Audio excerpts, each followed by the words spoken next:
ऊर्जा संक्रामक होती है, जुकाम की तरह। अगर तुम्हारे पास वाला छींक रहा है तो तुम भी बीमार हो जाओगे। अगर तुम्हारे पास वाला गरीब सोच का मरीज है तो तुम भी मानसिक रूप से गरीब हो जाओगे। नेपोलियन हिल ने एंड्रू कार्नेगी के साथ वक्त बिताया। उन्होंने देखा कि अमीर लोग अपनी संगत को लेकर बहुत बहुत ज्यादा चूजी होते हैं। वो अपने दिमाग के दरवाजे पर पहरेदार रखते हैं। वो किसी भी अनजान को अपने मानसिक क्षेत्र में प्रवेश नहीं करने देते। और तुम अपने दिमाग का दरवाजा खुला रखते हो। कोई भी आता है, अपने डर, अपनी शंकाएं, अपनी नकारात्मकता का कचरा तुम्हारे दिमाग के ड्राइंग रूम में फेंक कर चला जाता है और तुम उसे दोस्ती कहते हो। ये दोस्ती नहीं है, ये आत्मविनाश है। तुम्हें यह समझना होगा कि गरीबी एक मानसिक अवस्था है जो ग्रुप में पनपती है। तुमने देखा होगा, शराबी हमेशा शराबियों को खोज लेते हैं, जुआरी हमेशा जुआरियों को खोज लेते हैं, असफल लोग हमेशा असफल लोगों का समूह बना लेते हैं। क्यों? क्योंकि मिजरी, जब तुम कुछ विशाल करने का प्रयास करते हो, जब तुम उस औसत जीवन से ऊपर जाने का प्रयास करते हो, तो तुम्हारे यही दोस्त असहज हो जाते हैं। तुम्हारी उड़ान उन्हें उनकी जमीन पर रहने की याद दिलाती है। तुम्हारी रोशनी उनके अंधेरे को और गहरा दिखाती है। इसलिए अनजाने में ही सही, वो तुम्हें नीचे खींचते हैं। वो नहीं चाहते कि तुम ऊपर जाओ, क्योंकि अगर तुम ऊपर चले गए तो वो अकेले रह जाएंगे। इसे क्रैब मेंटालिटी कहते हैं। अगर एक बाल्टी में बहुत सारे जीव हैं और एक बाहर निकलने की कोशिश करता है तो बाकी उसे नीचे खींच लेते हैं। अरे कहाँ जा रहा है, हमारे साथ रहे। आज मैं तुम्हें उन 3 प्रकार के जहरीले दोस्तों के बारे में बताने जा रहा हूं जो शायद अभी तुम्हारे बगल में बैठे हैं। ये वो दीमक हैं जो तुम्हारी सफलता की कुर्सी को अंदर से खा रहे हैं। इनकी पहचान करना ही तुम्हारी आज़ादी का पहला कदम है। अगर तुम इन्हें नहीं पहचान पाए और अगर तुमने इन्हें अपने जीवन से दूर नहीं किया तो तुम कितनी भी मेहनत कर लो, कितनी भी किताबें अध्ययन कर लो, तुम कभी अमीर नहीं बनोगे। यह मेरा वादा है। तो तैयार हो जाओ उस कटु सत्य का सामना करने के लिए। यह आसान नहीं होगा। शायद तुम्हें गुस्सा आएगा, शायद तुम्हें बुरा लगेगा, लेकिन याद रखना, दवा हमेशा कटु होती है। पहला दोस्त, या यूं कहें पहला दुश्मन जो दोस्त के भेष में है, वो है द ड्रीम किलर। क्या तुम इस इंसान को जानते हो? ये वो है जिसके पास तुम अपनी नई आइडिया, अपना नया सपना, अपना नया उत्साह लेकर जाते हो। तुम कहते हो, भाई मैंने सोचा है कि मैं अपना बिजनेस शुरू करूंगा, या मैं ये निवेश करने जा रहा हूं। और उसका पहला रिएक्शन क्या होता है? एक व्यंग्य भरी मुस्कान या माथे पर चिंता की लकीरें। अरे भाई, तू पागल हो गया है क्या? तुझे पता है मार्केट कितना खराब है? मेरे चाचा के बेटे ने भी ये किया था, वो बर्बाद हो गया। रिस्क मत ले, जो चल रहा है उसे चलने दे। पैर उतने ही फैलाओ जितनी चादर हो।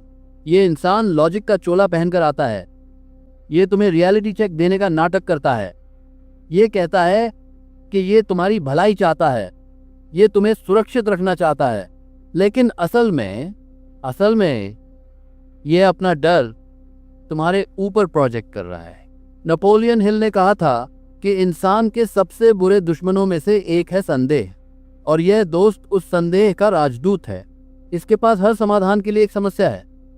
तुम इसे सूरज दिखाओगे, ये तुम्हें उसमें लगे धब्बे दिखाएगा। तुम इसे अवसर दिखाओगे, ये तुम्हें उसमें छिपा खतरा दिखाएगा। ये इंसान तुम्हारी फ्रीक्वेंसी को जाम कर देता है।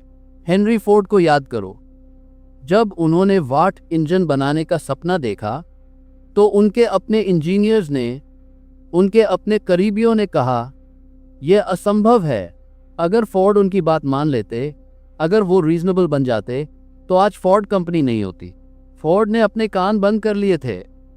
उन्होंने कहा मुझे ये चाहिए और मैं इसे पाकर रहूंगा। लेकिन तुम क्या करते हो? तुम फोर्ड नहीं बनते। तुम उस दोस्त की बात मान लेते हो। तुम सोचते हो शायद यह सही कह रहा है, शायद मैं ही ज्यादा हवा में उड़ रहा हूं। और उसी पल खटाक, तुम्हारे अंदर की वो चिंगारी जो आग बन सकती थी वो बुझ जाती है। तुम वापस अपनी कंफर्ट जोन की रजाई में घुस जाते हो। ये ड्रीम किलर दोस्त सबसे खतरनाक है, क्योंकि ये तुम्हारी सेल्फ बिलीफ पर हमला करता है। और बिना आत्मविश्वास के कोई भी इंसान अमीर नहीं बन सकता। दौलत भयभीत लोगों के पास नहीं आती। दौलत साहसी लोगों की प्रेमिका है। तुम्हें ऐसे लोगों को पहचानना होगा जो तुम्हारे सपनों पर पानी फेरते हैं। उन्हें लगता है कि वो प्रैक्टिकल हैं, लेकिन असल में वो पेसिमिस्टिक हैं। अमीर बनने के लिए तुम्हें थोड़ा डिल्यूजनल होना पड़ता है। तुम्हें वो देखना होता है जो अभी मौजूद नहीं है। तुम्हें उस भविष्य पर विश्वास करना होता है जो अभी कोहरे में छिपा है। राइट ब्रदर्स ने जब आकाश में जाने की बात की होगी तो सोचो उनके दोस्तों ने क्या कहा होगा। इंसान पक्षी नहीं है। अगर भगवान चाहते कि हम आकाश छुएं तो हमें पंख देते। अगर राइट ब्रदर्स अपने उन समझदार दोस्तों की बात मान लेते तो हम आज भी जमीन पर चल रहे होते। तुम्हारे जीवन में ये ड्रीम किलर कौन है? पहचानो उसे। क्या वो तुम्हारा कलीग है? क्या वो तुम्हारा पुराना स्कूल फ्रेंड है?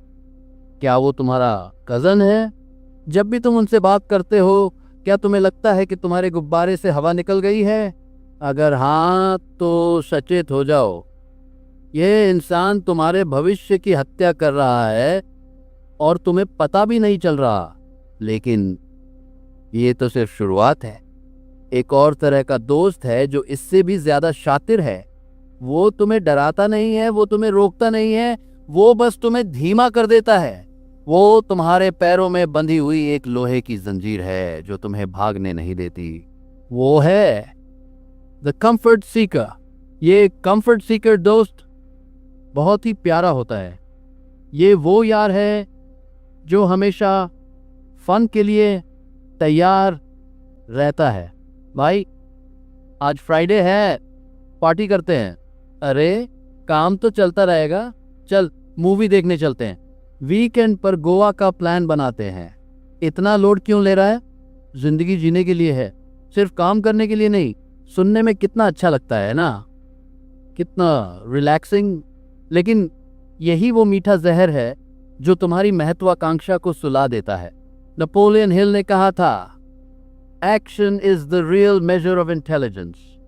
अमीर बनने के लिए, साम्राज्य बनाने के लिए तुम्हें मैसिव एक्शन लेना पड़ता है। तुम्हें तब काम करना पड़ता है जब बाकी दुनिया सो रही हो। तुम्हें तब पसीना बहाना पड़ता है जब बाकी दुनिया मजे कर रही हो। लेकिन ये दोस्त प्रोक्रास्टिनेशन का देवता है।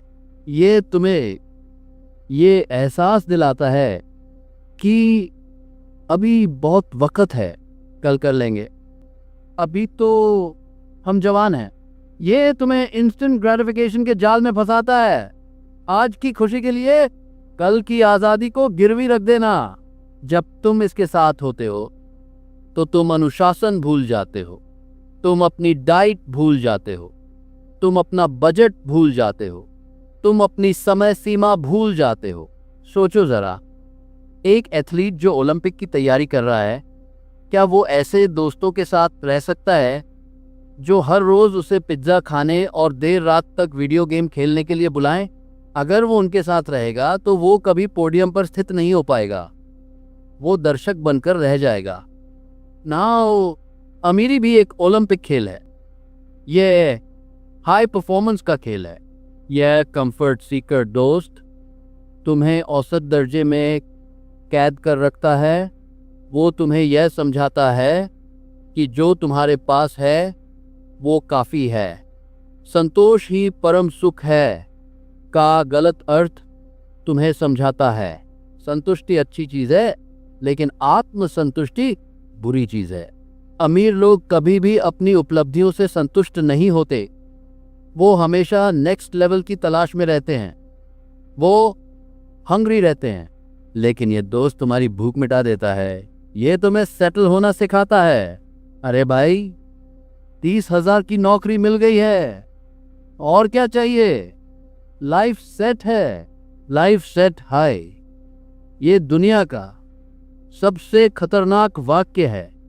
जैसे ही तुम यह बोलते हो, तुम्हारा विकास रुक जाता है, तुम्हारी लर्निंग रुक जाती है।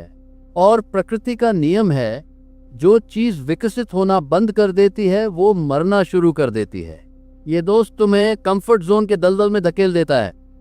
और याद रखना, कंफर्ट जोन एक बहुत खूबसूरत जगह है, लेकिन वहां कभी कुछ उगता नहीं है। वहां बंजर जमीन है। जब तुम 5 साल बाद अतीत में देखोगे तो तुम्हें क्या दिखेगा? हजारों घंटे जो तुमने चिल करने में बिता दिए, अनेकों वीकेंड जो धुएं और शराब में व्यर्थ हो गए, और हाथ में क्या आया? कुछ नहीं, सिवाय एक भारी शरीर और एक खाली बैंक अकाउंट के। तुमने अपनी जवानी का सबसे कीमती समय, अपनी ऊर्जा का सबसे उफान वाला दौर कंफर्ट की बलि चढ़ा दिया। इलॉन मस्क जब पेपाल बना रहे थे तो वो ऑफिस में ही सोफे पर सोते थे। वो नहाने के लिए YMCA जाते थे। वो दिन रात काम करते थे। अगर उनके पास ऐसे दोस्त होते जो कहते, अरे एलन त्यागना, चल पब चलते हैं, तो क्या आज हम स्पेस एक्स और टेस्ला को जानते हैं? शायद नहीं। तुम्हें अपने समय का रक्षक बनना होगा। तुम्हारा समय तुम्हारी सबसे बड़ी संपत्ति है। पैसा फिर से कमाया जा सकता है, लेकिन बीता हुआ समय कभी वापस नहीं आता। ये दोस्त तुम्हारे समय का चोर है, और ये चोरी वो इतनी मासूमियत से करता है कि तुम्हें पता भी नहीं चलता। तुम्हें लगता है तुम सोशलाइज कर रहे हो, लेकिन असल में तुम अपना भविष्य लिक्विडेट कर रहे हो। अब आता है तीसरा और सबसे घातक प्रकार का दोस्त। यह न तो तुम्हें डराता है, न ही तुम्हें सुलाता है। यह तुम्हें कटु बना देता है। यह तुम्हारे दिमाग में जहर भर देता है। वो है द विक्टिम। ये वो दोस्त है जिसके साथ हमेशा कुछ न कुछ गलत होता रहता है। और मजे की बात यह है कि इसकी नजर में ये कभी इसकी गलती नहीं होती, हमेशा किसी और की गलती होती है। मेरा बॉस खराब है, सरकार निकम्मी है, मेरे माँ बाप ने मुझे सपोर्ट नहीं किया, मेरी किस्मत ही फूटी है, अमीर लोग चोर होते हैं, सिस्टम बिका हुआ है। ये इंसान एक कंप्लेंट बॉक्स है। जब तुम इसके साथ होते हो तो क्या होता है? तुम भी शिकायत करना शुरू कर देते हो। हाँ यार, सही कह रहा है, ट्रैफिक बहुत है, महंगाई बहुत विशाल हो गई है, नौकरी मिलना मुश्किल है। तुम एक पिटी पार्टी मनाते हो, तुम दोनों मिलकर एक दूसरे के जख्मों को सहलाते हो और दुनिया को कोसते हो। यह बहुत ही नशीला होता है। अपनी नाकामियों का दोष दूसरों पर लगाने में एक अजीब सा सुकून मिलता है। मेरी गलती नहीं है, मैं तो बहुत अच्छा हूं, दुनिया ही खराब है। लेकिन यह विक्टिम माइंडसेट गरीबी की जड़ है। नेपोलियन हिल ने पर्सनल रिस्पॉन्सिबिलिटी पर बहुत जोर दिया था। उन्होंने कहा था, you are the master of your fate, you are the captain of your soul. अमीर इंसान, सफल इंसान हमेशा जिम्मेदारी लेता है। अगर वो फेल होता है तो वो कहता है, मैंने गलती की, मैंने सही प्लान नहीं बनाया, मैं इसे ठीक करूंगा। लेकिन विक्टिम इंसान जिम्मेदारी से भागता है, और जो जिम्मेदारी नहीं लेता उसके पास पावर नहीं होती। अगर तुम मानते हो कि तुम्हारी गरीबी का कारण सरकार है, तो तुम तब तक अमीर नहीं बन सकते जब तक सरकार नहीं बदलती। तुमने अपनी शक्ति सरकार को दे दी। अगर तुम मानते हो कि तुम्हारी समस्या तुम्हारा बॉस है, तो तुमने अपनी शक्ति बॉस को दे दी। लेकिन अगर तुम मानते हो कि तुम्हारी स्थिति के जिम्मेदार तुम खुद हो, तो शक्ति तुम्हारे हाथ में है। तुम आज अभी अपनी स्थिति बदल सकते हो। ये विक्टिम दोस्त तुम्हें ये शक्ति लेने नहीं देता। ये तुम्हें ये विश्वास दिलाता रहता है कि तुम बेचारे हो। ये तुम्हारे दिमाग में नकारात्मकता का वायरस डाल देता है। तुम अवसरों को देखना बंद कर देते हो और सिर्फ बाधाओं को देखना शुरू कर देते हो।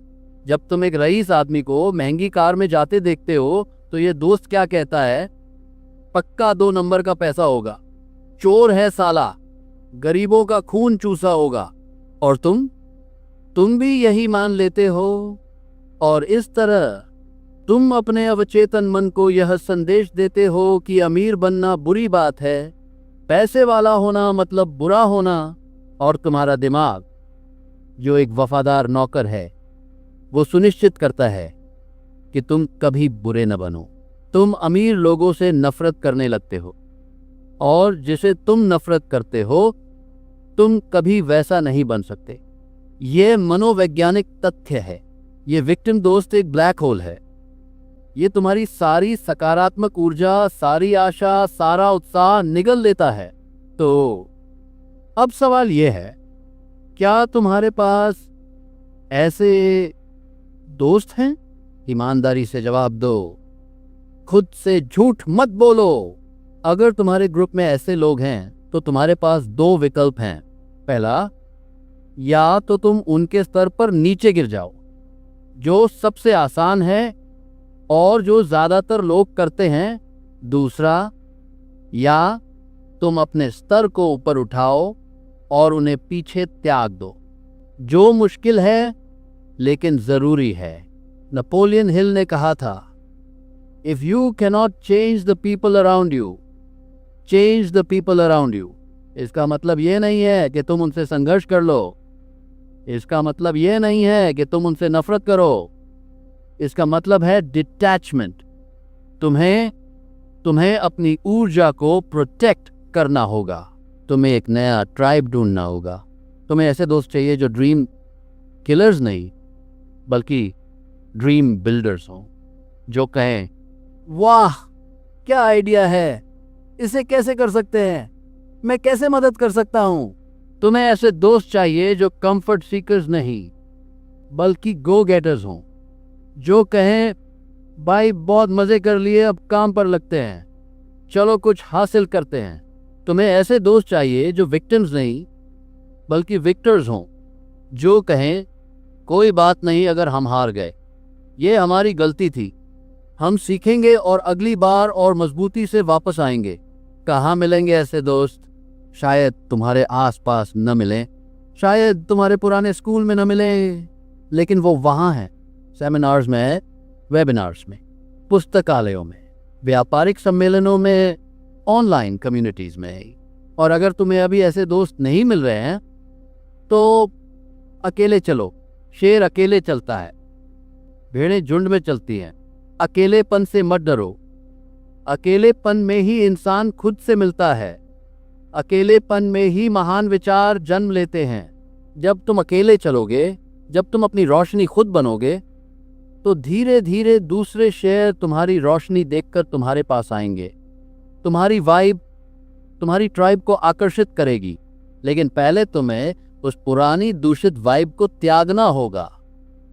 तुम्हें स्वार्थी बनना होगा अपनी आत्म रक्षा के लिए, अपनी आत्मा की रक्षा के लिए। क्या तुम तैयार हो उस सर्जरी के लिए?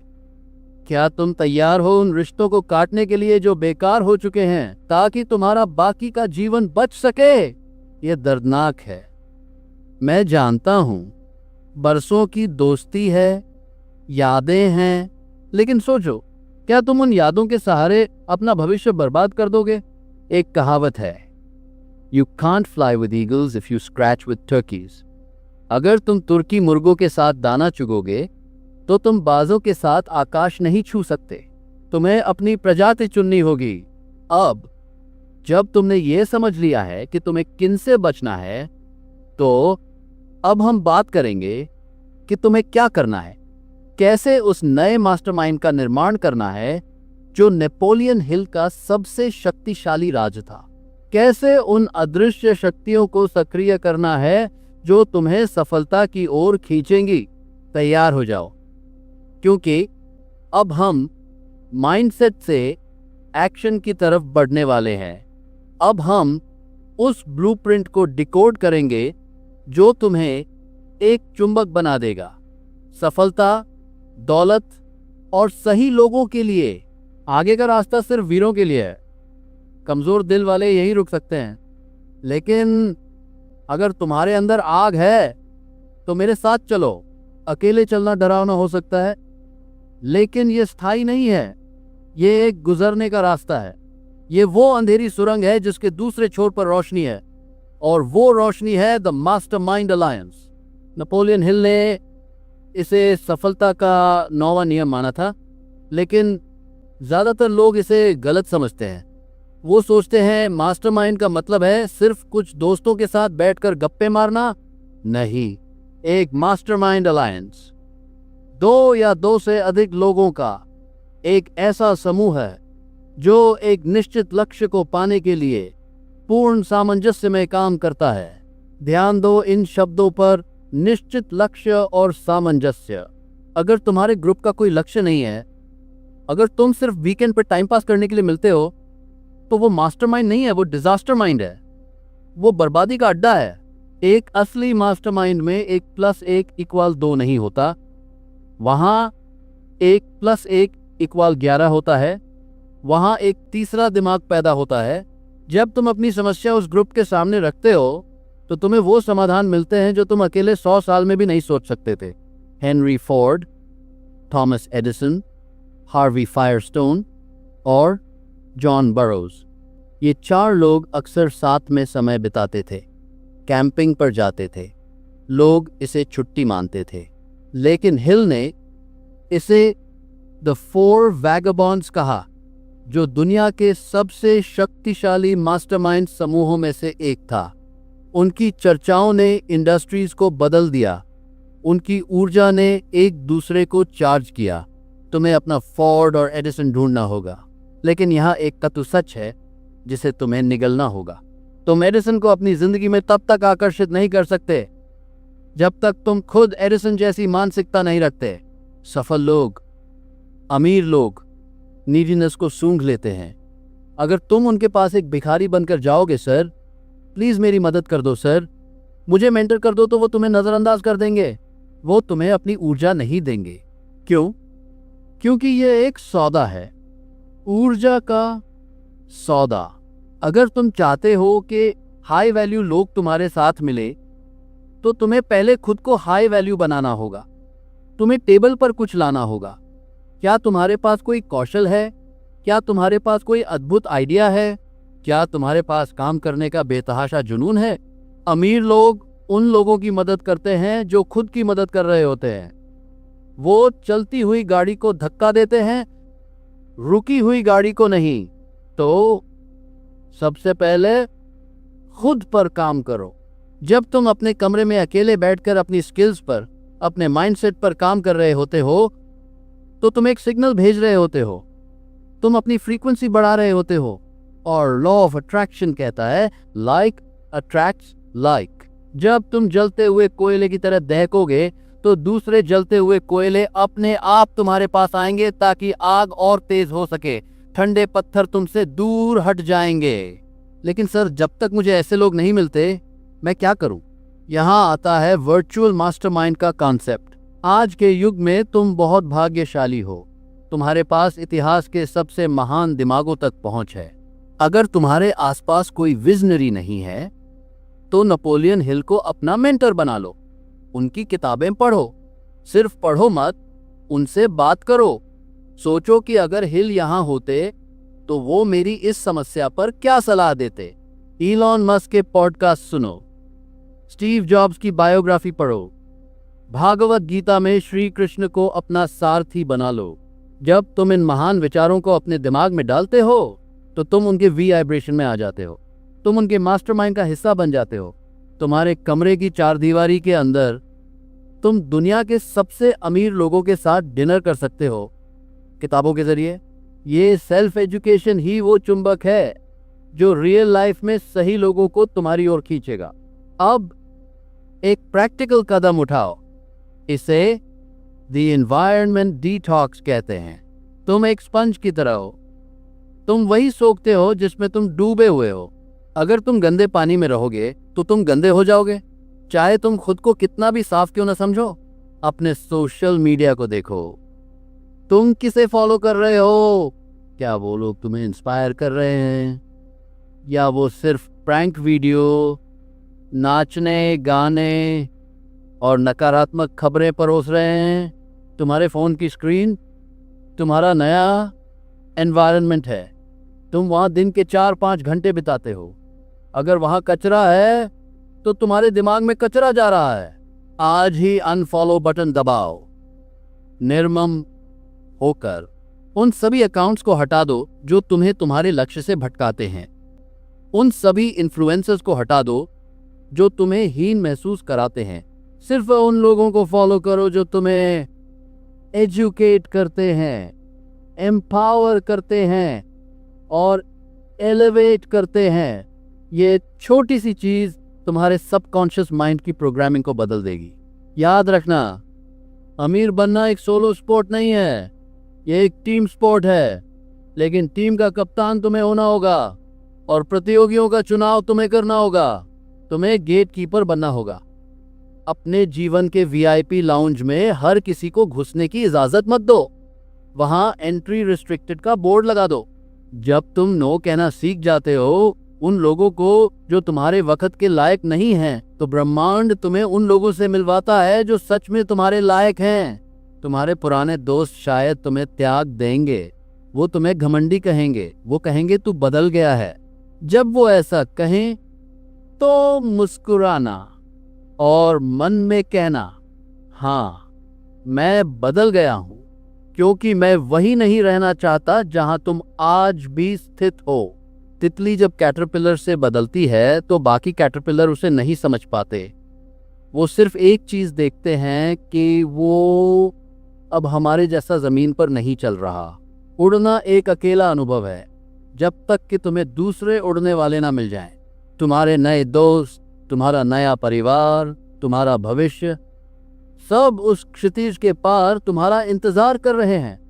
लेकिन वहां तक पहुंचने के लिए तुम्हें इस टॉक्सिक दलदल को त्यागना